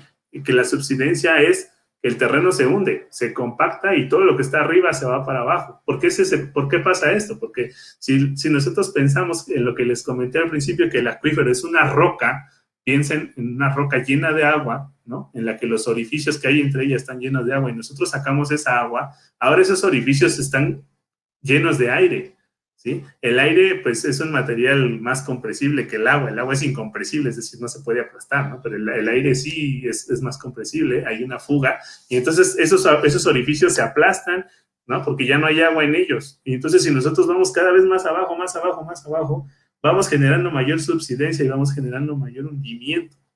Ese es uno de los efectos, ¿no? Otro de los efectos es que cuando eso ya se tapa por completo, queda tan presionado que cuando llueve y el agua se quiere meter otra vez para recargar los acuíferos, pues ya no tiene manera. ¿Por qué? Porque ya está muy presionado, ya está muy compacto, ¿no? Si eso le sumamos que cada vez estamos pavimentando y asfaltando y llenando de cemento más toda la superficie terrestre, pues con mayor razón, ¿no? Entonces, ¿qué pasa? Que toda esa agua que debería estarse infiltrando y formar parte nuevamente del ciclo del agua, pues se está yendo al drenaje, se está yendo a algún lugar a contaminar más ríos, a parar al mar y de alguna manera estamos nosotros interfiriendo y esa agua subterránea pues ya no la tenemos tan disponible, ¿no? Ya no tenemos que excavar 80 metros, sino que aquí, por ejemplo, en la Ciudad de México ya hay hay pozos de 1,200 metros de profundidad, ¿no? A los cuales estamos sacando agua y ahí el agua ya no es de buena calidad, ¿no? Aparte del costo que implica, por ejemplo, bombearla y todo lo demás. Ok, gracias. Mira, doctor Luciano, ingeniero, impresionante. No paran de llegar preguntas y comentarios. Ya tenemos que ir cerrando el espacio, el programa. Y nada más voy a comentar aquí, mencionar algunos nombres. No podemos, veo que hay preguntas muy, muy, muy interesantes y realmente no hay tiempo para responder todas. Y si respondemos todas, ya no tenemos que hacer más programas, ¿no? Pero dejamos preguntas y temas para otras temporadas, otros programas. Pero saludos aquí, gracias Daniel Corona, gracias a Eliud, gracias también a Margarito Martínez, José Arias, Leticia Lemos, Samuel García, que creo que no es el gobernador del estado de Nuevo León, ¿no? Eliezer, Tere, otros comentarios, Leticia, Daivi Sánchez, ¿no? Marta Elizabeth, Marco Hernández, José Castañón, ¿no? Kevin Temic, déjame verte de nuevo, Leticia, Nora García López, Francisco Bello. Mira, mucha gente está participando del programa. Nora García, Noemí Bonabel y Emerson Félix Morales Alonso. No sé, doctor Luciano, si quieres mencionar algún comentario, alguna pregunta más, o vamos cerrando por aquí. Bueno, quiero simplemente agradecer al público que tan amablemente sigue este programa. Nuestro esfuerzo ha sido proveer a la comunidad en general y a la iglesia de estos temas que generalmente no se tratan en las iglesias, pero este programa es para rellenar ese espacio, para que aquellas curiosidades, aquellas dudas, aquellas preguntas que a veces no las hacemos, se puedan hacer aquí. Me da mucha alegría ver que tenemos comentarios de gente muy preparada. Alguien se mencionaba ahí como un PhD en Puerto Rico. Una señora dice que es enfermera y que casi no entiende, pero dice, ya que me pongo a escucharlo, sí comienzo a entender y eso me da mucha alegría. Así que qué bueno, de eso se trata. Recuerden que Dios es el autor tanto de la ciencia como de la revelación. Así que si nos aferramos de su mano, podemos entender el universo que Él creó. Están llegando mensajes, Margarit Pierre, etcétera. Damos gracias nuevamente y les invitamos para que el próximo sábado estés con nosotros. Ingeniero Barrera, muchas gracias por tu participación. Muchas gracias por la invitación. Sigamos con los planes que tenemos. Recuerda que hay planes aquí entre nosotros para proveer a la iglesia también de buenos materiales. Así que seguimos hablando. Sí. Y el público, estoy seguro que está muy agradecido contigo por tu ponencia. Muy buenos comentarios sobre la claridad de tu exposición. Eso es muy importante, ¿sí? Ser capaces de que las personas que no son especialistas en el tema o que nunca han escuchado pueden captar la idea principal, y eso creo que lo has logrado por tanto comentario positivo que encontramos. Así que, amigos y hermanos, los esperamos el próximo sábado. Recuerden, tendremos al doctor Víctor Solís. Lo puedes poner, David, otra vez, por favor. Al doctor Víctor Solís, con una interesante ponencia asociada al diseño inteligente, bioquímica, evidencia funcional de un diseño inteligente. Próximo sábado a las 4 de la tarde por este mismo canal. Los esperamos. Que Dios bendiga a cada uno de ustedes y que tengan una muy feliz semana.